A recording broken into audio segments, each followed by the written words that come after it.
In this goal or no goal, we will be talking about the controversial no goal call that resulted from a chance by Morgan Rielly in Game 5.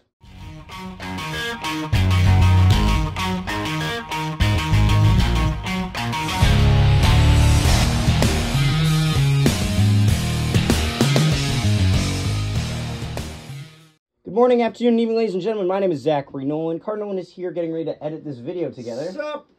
Welcome back. So for today's goal or no goal, I got asked to do this one actually, although truth be told, I was going to do it regardless because it's just, oh boy. So Game 5, Leafs need to win. They're down 3-1 in the series against the Florida Panthers. Panthers score the first 2 goals of the game. Leafs get one back, and then they think that Morgan Rielly has his second of the game on a chance here. It's a bad zone exit by the Panthers, gets picked off by the Leafs. Morgan Rielly breaks towards the net, dekes around Sergei Bobrovsky, and he thinks he scored. He points at the net thinking it's in the net. No response at all from the officials. No reaction. Not much reaction from the Panthers, although Bobrovsky did look a little bit shaken up on the play just in terms of mentally shaken up. He was very slow to get up and such and such. Some of the Leafs are celebrating. All of them are wondering. They go through the whole lineup. They think they've got a goal, and but they have to review it because this play is so hard to look at. So this review lasted nearly 10 minutes. So the call on the ice is officially no goal, and that's the right call to have on the ice because no matter what you're saying about this review, there's not a single person that I've heard say the ref should have called it a goal on the play, because that would require that he saw the puck, and from the angle the ref was, there was no angle for him to see the puck. So we get a couple different angles, and it's interesting to look at because, personally speaking, I think this puck goes in. However, it's worth noting, and this is the big one, I can't prove it. You really can't. There's the one angle that people want to always show is, there's 2 angles that people love showing. There's the one that is from, almost looks like an angle from up the ice that shows the puck is under Bobrovsky's pad, and it's hard to tell if there's a sliver of white. Now, why can't we use that? Well, we can't use that because of the parallax effect. What is the parallax effect? It is when, if you're looking at something diagonally, I'm going to make it very simple. If you're looking at something diagonally, and the puck is off the ice, the puck looks like it's in the net because you can see space under it, but that is merely the fact, it's like looking at a picture in 2D instead of 3D.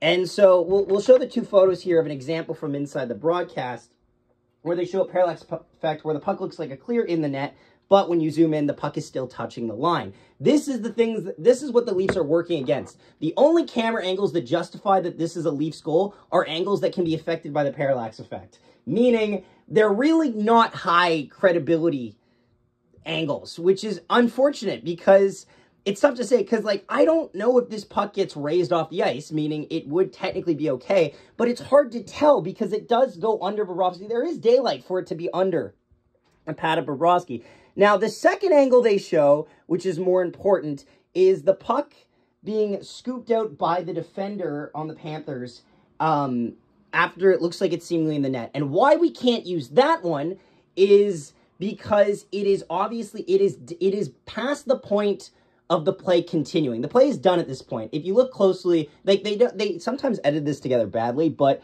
the puck goes into the net after Bobrovsky stands up, and it just kind of goes in, it just kind of rolls in from his leg. And that's not a possible, you can't call it a goal. Now, people will point out, Zach, I heard no whistle. Now, yes, however, that doesn't technically mean anything because at no point does the referee, so this is a tough one because they talked about this on the panel, and Kevin Bieksa, who I have all the time struggled to agree with on the panel, says, well, the play is it's a continuous play until the whistle goes. That's not exactly true.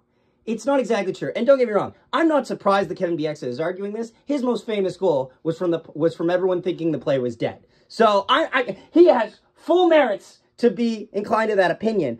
But the fact is once it goes under the pad of Bobrovsky and Bobrovsky stops movement, the play has to be called dead at that point, even if it's not blown the whistle, because the referee at this point has lost sight of the puck for a prolonged period of time. All officials on the ice move in. You'll notice if you look on some of the angles, the linesmen are moving in before Bobrovsky even goes to get up, meaning that they believe the play is already dead. And you can't have, like, and it's worth noting here, if this goal counted, then it's tough. I think that this puck might have went in the net, but I don't think there's a single valid camera angle that can prove that it did. And even Steve Dangle admitted on his live stream that it was the right call to disallow this goal, because the play on the call on the ice was no goal.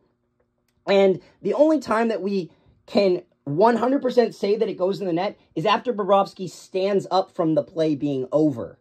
Like, at that point, it's over, because, and they also said, and I'm going to show this, this little bit here by the league. They released a statement on this, and I think it's pretty well handled. Puck over goal line. Result, no goal, Toronto. The referee deemed the play dead prior to the puck crossing the line. The call was made in accordance to Rule 78.5, which states apparent goals shall be disallowed when the referee deems the play has been stopped, even if he had not physically had the opportunity to stop play by blowing his whistle. What that means is the referee was more focused on finding the puck in the net, however, to see if it was in the net. However, the entire play as a whole had ended. He just was trying to make sure he doesn't blow the whistle and then call a goal or call no goal that isn't right. He was looking for the puck, but the play had already concluded. Again, I know it's a bitter pill to swallow, Toronto, although I must say, you can't really say that this cost you the series. You were down 3-1 going into this game. Don't get me wrong, it's not ideal for the Leafs at all. However, again, it happens.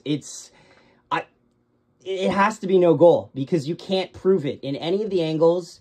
You can't prove it in any of the proper angles, and it's sad, because the only angles that really are valid are overhead and side angles, and none of them justify that it goes in the net. I can think that Bobrovsky brings it into the net with his pad slightly, but there's no physical proof that has a valid camera angle that says it. I'm sorry, Leafs fans, but I have to go with no goal. Hope you guys enjoyed the video. I hope you guys understood all the points we had here. Thank you so much for watching. Don't forget to subscribe, leave a like, check out some of our other content, and we'll see you next time. Connor, you'll special top for Connor.